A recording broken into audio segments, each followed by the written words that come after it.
Hey everyone, John Greenwald here from theblackvault.com. Do you remember that AATIP related letter from Senator Harry Reid that leaked back in mid-2018?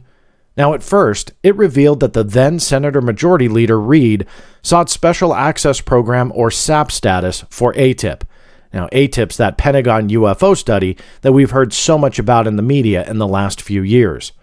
But later, that same letter appeared again, but with a few names unredacted, one of which was Luis Elizondo. This was done to show that he worked on the program, and it was all released since day one by investigative journalist George Knapp. Well, those were all leaks. They were nothing official by the Pentagon or the Department of Defense or Senator Harry Reid.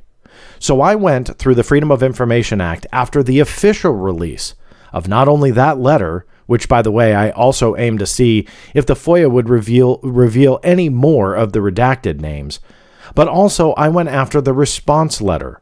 How did the DoD respond to Senator Harry Reid's request? Well, I never knew at the time, but it would turn into a 3-year journey with a very unexpected end.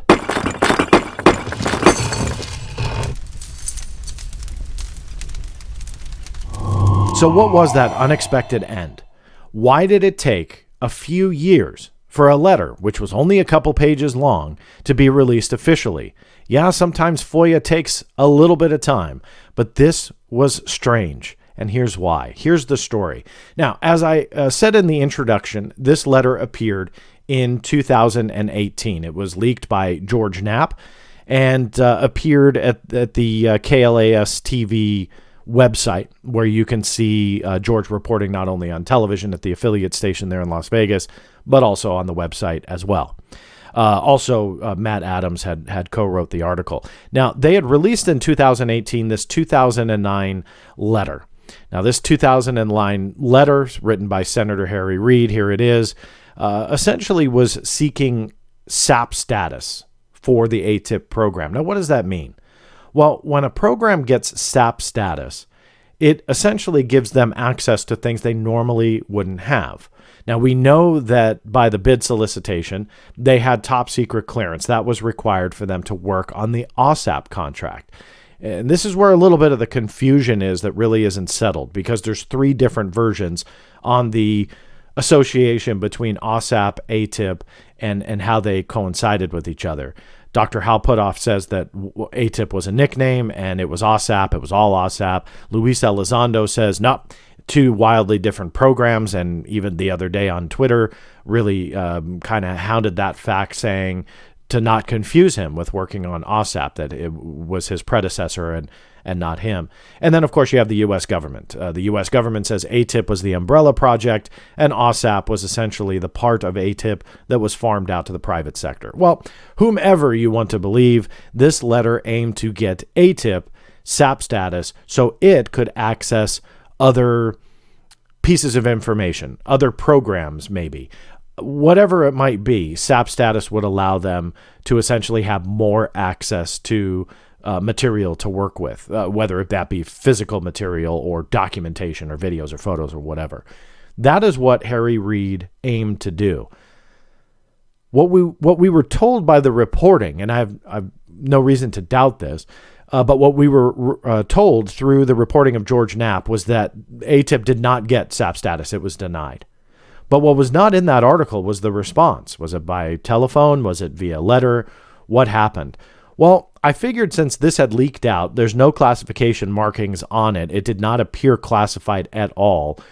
I would go after it on an official level, because once you kind of know something is real, which, by the way, I did get the Pentagon to comment on this, that it was in fact real. So I knew it was. I figured, hey, it's not that hard to get unclassified information from the U.S. government, or not usually. There are exceptions to the rule, so I'd go after it. Well, that's what I did.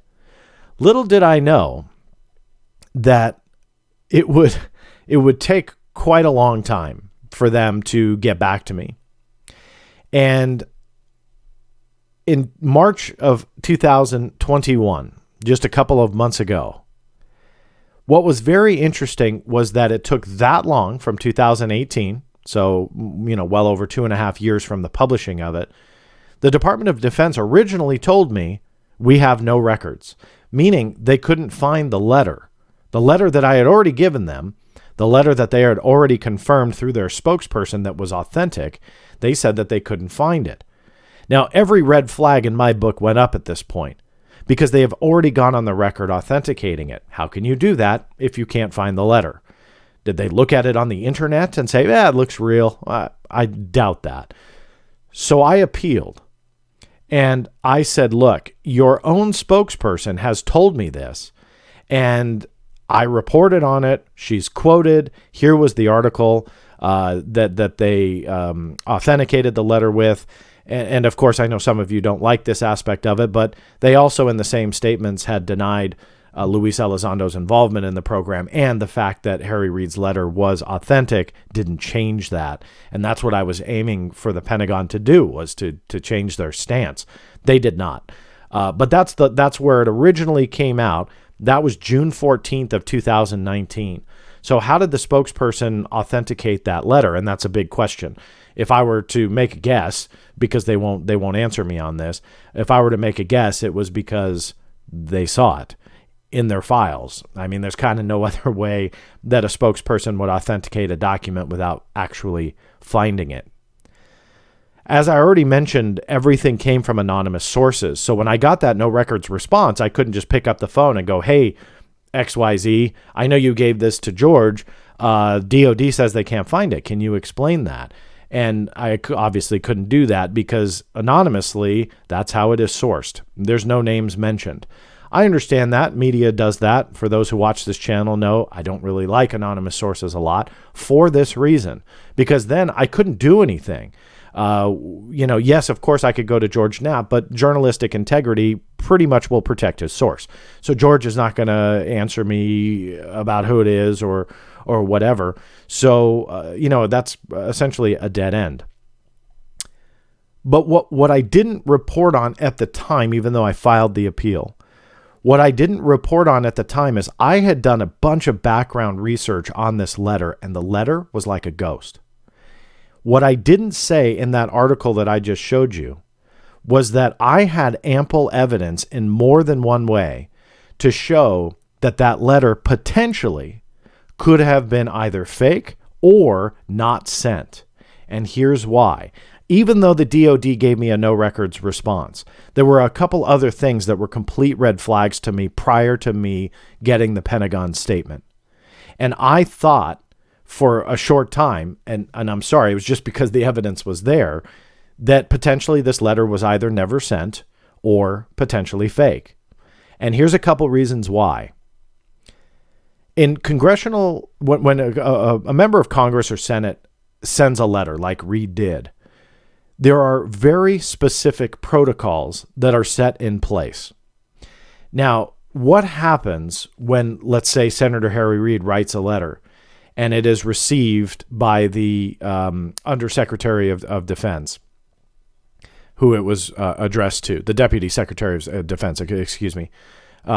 When they receive a letter, those protocols stipulate a very short amount of time that they will get a response. So Senator Reid had to get a response likely by about 5 days.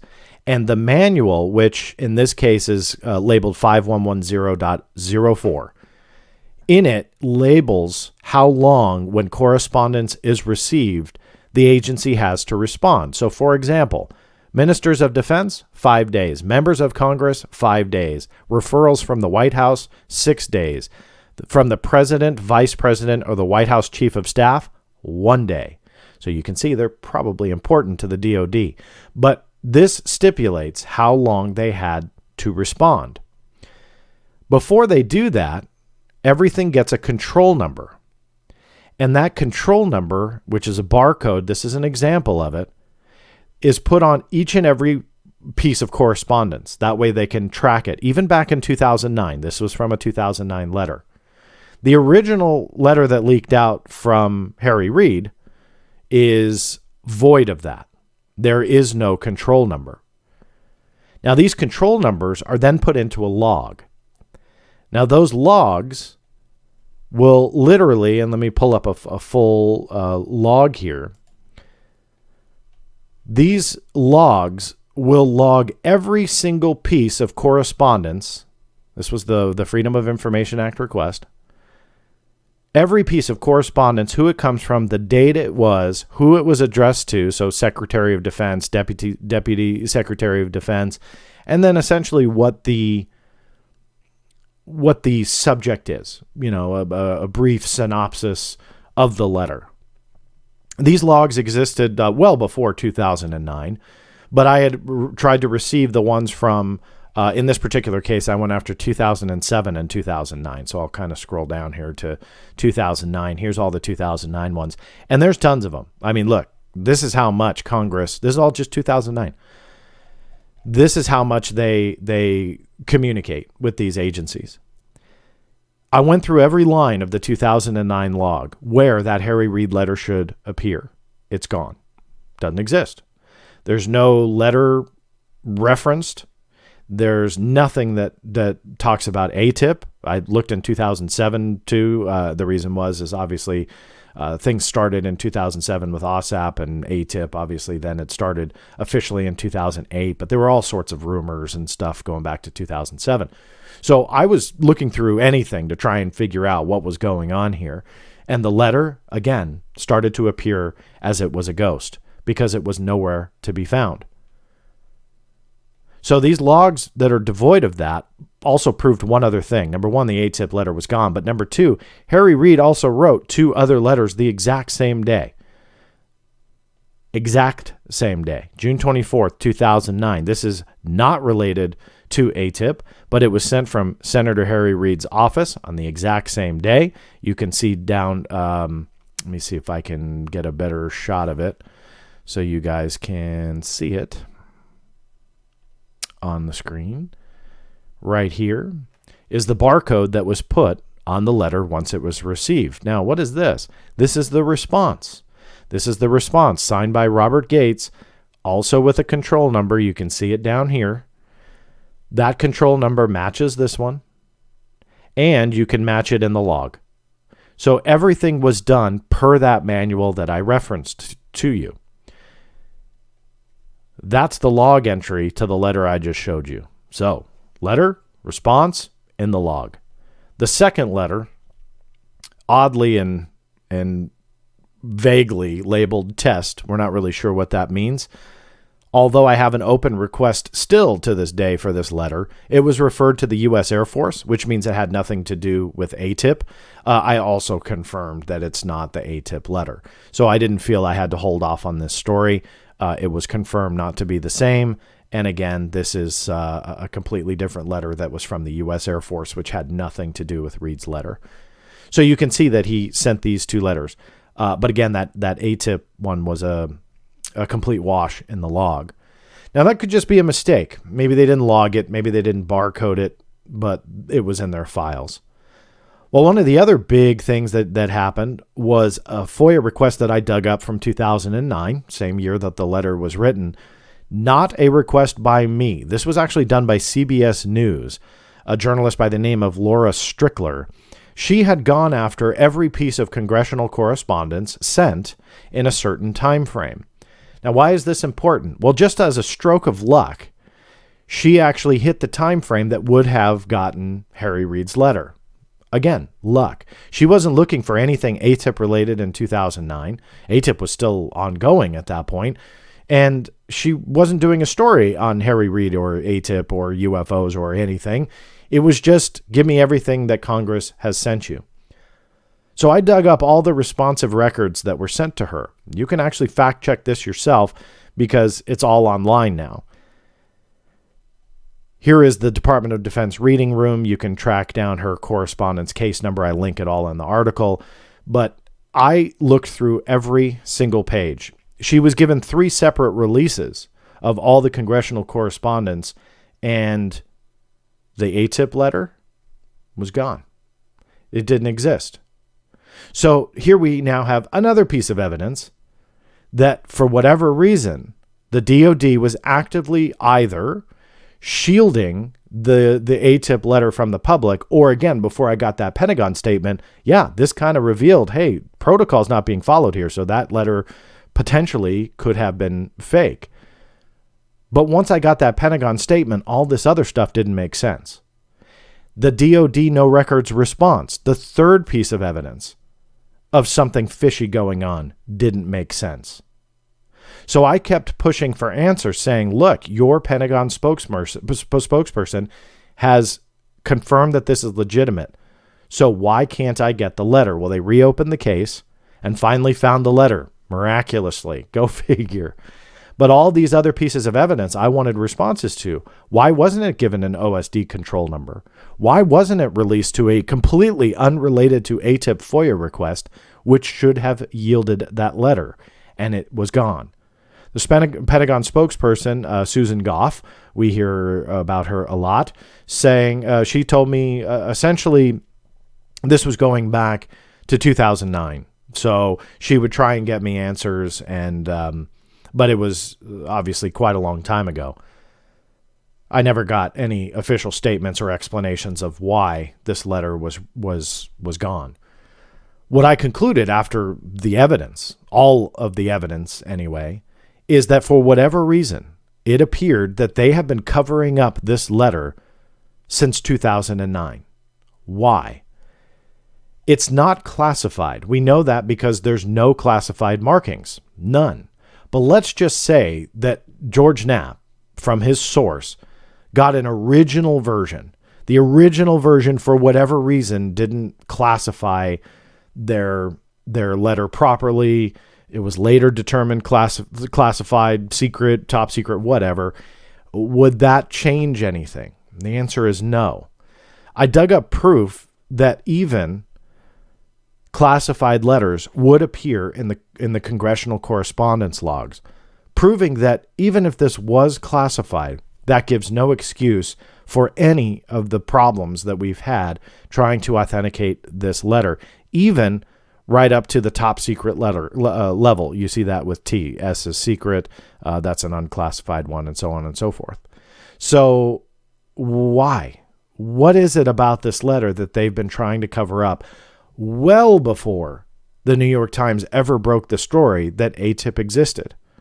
And that has intrigued me quite a bit, because obviously there's a lot of controversy about this letter and what it means and what it proves. Now, I still have my doubts on exactly what it proves, because when you look at the actual letter, it's completely unorthodox on what Senator Harry Reid was doing. And the reason I say that is when you go through those correspondence logs and you see like so many of these different topics and subjects and senators and congressmen, representatives, and so on and so forth, primarily writing on behalf of their constituents for all sorts of different reasons. Very rarely, in fact, I couldn't find one example of a senator getting involved in a program that was already underway for a couple of years, seeking special access program status. That doesn't make sense to me on why he would get involved. If I was able to find and please, for those that are watching, if you have examples or find something that I didn't, please send it in. I'll profile it, credit you. I just couldn't find one.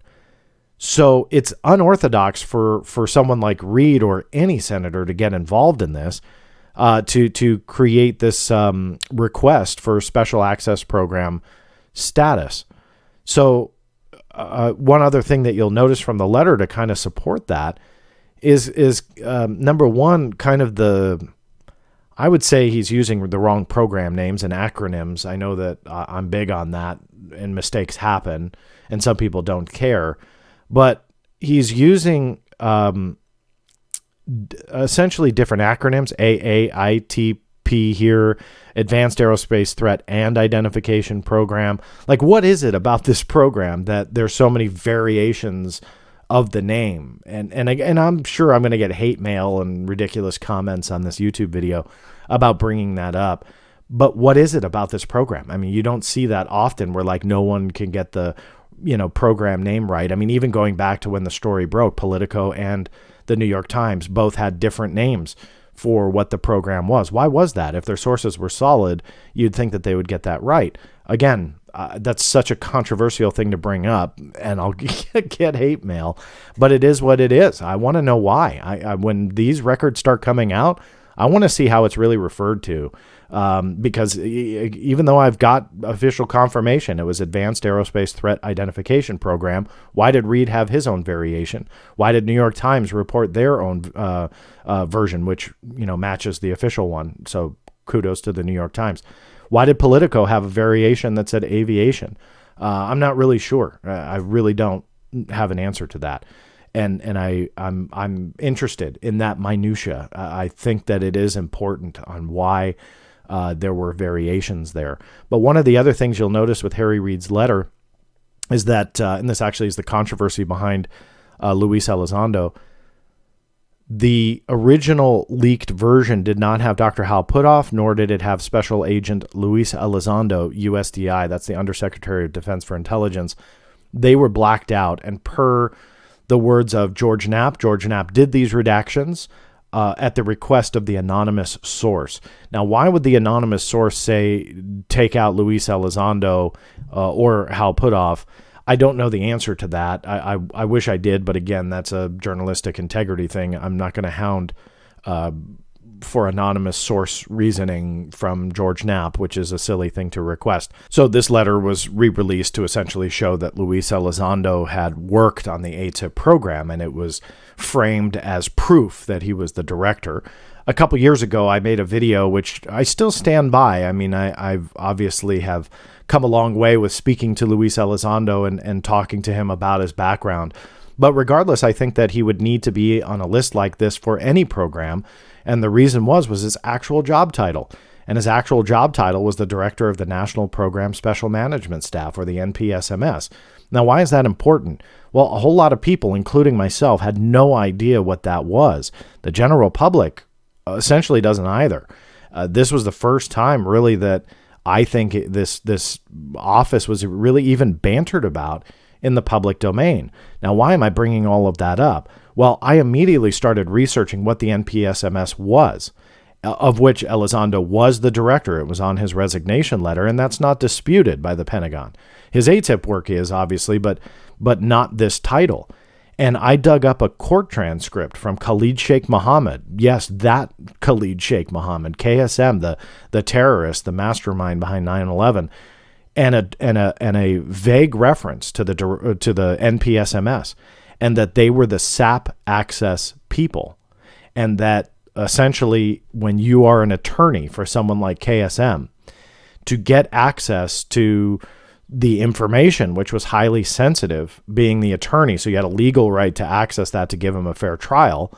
Not that he deserved one, but that's a different video altogether. But essentially that whole process, it appeared that those lawyers had to get the security clearance to access that material. And in essence, they created a SAP access to the material about KSM that would not be released to the public, but his attorneys had a legal right and obligation to see it and understand it and potentially utilize it. And in this court transcript, they were arguing with the judge that one of KSM's lawyers had lost SAP access to gain that information. And they made reference to the NPSMS as being the people, essentially that bridge to get the attorneys access to that information. So with this letter, it would make sense that someone like Luis Elizondo would be on the list if they were getting SAP access. I'm not saying that doesn't ultimately prove or disprove that he was involved in the program, so don't get me wrong. But I find that connection really fascinating from a Department of Defense angle, that is a very logical reason why he would be on there, because he was the guy. He was the director within the NPSMS that if AATIP got SAP status, then Luis Elizondo would be the director of the office that would get Bigelow Aerospace access to all of that other information that SAP status would allow him to access. Sorry, that's a lot of accesses all in one paragraph. But That is his job. That was his job. So, and that's provable. That's not a theory. That it comes from the official Navy transcripts, and that's the only government document as of the recording of this that I've been able to find that references that office. So it seems like a very obscure reference. So going back to this letter, what does all of this mean? And to be honest with you, I have no idea. The only thing based on the evidence that I can show is that they were actively covering up this letter from 2009. The question mark is why. And was it just unorthodox for a senator to be trying to get SAP access? I don't know. But would that constitute or warrant them to not put it in the log and not take it seriously? Here's the other thing about that no records response. They never found a response. So even though it was confirmed by the Pentagon spokesperson to me, yeah, we responded to that. Well, they never were able to answer it. Why not? I don't understand that. Your guess is as good as mine. So they gave me a no records determination on that part of the request. Now, they are properly reviewing the letter. I did not hold off for them because they said it will take months. So now that they finally found it, it's going to be months more before I actually get the release of it. Well, hopefully the release. It'll be very interesting if they try and withhold it. What I'm hoping is that some of the names will be unredacted. We know the select few on the letter I already showed you. I'm aiming for more. But in the portion of my request, they have confirmed to me that there is no records when it comes to a response. My argument to that is that table that I showed you. They have a certain number of days to respond. Generally, which you will see with proof, it's in writing. And yet with this AATIP letter, it's gone. I've asked Luis Elizondo, I think on my show, when I had interviewed him about, AATIP SAP status. Did it ever receive it? And he said no. Now, I know that that's what we've been reported, how it's been reported. We haven't seen the proof of that.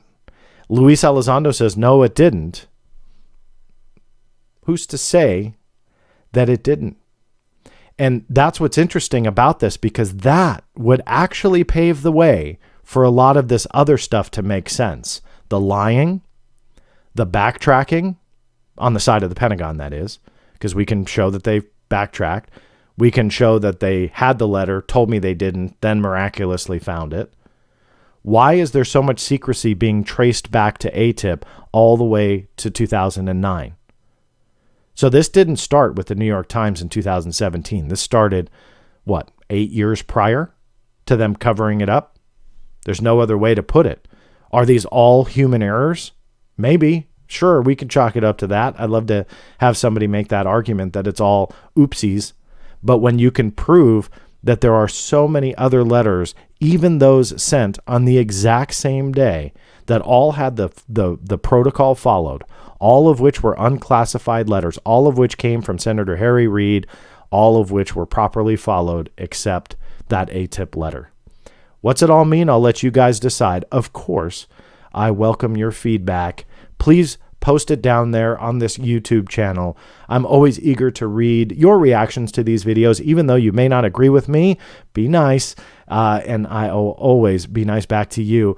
And of course, if you can, give a thumbs up to the video, like, share, subscribe, turn notifications on, do whatever you need to do, because it is a huge help to me. And for those who feel that you would like to do so, there is a Patreon link below. For as little as $1 a month, everything goes 100% back into the channel that you're watching and the Black Vault as a whole. This is John Greenwald Jr. Until next time, I'm signing off.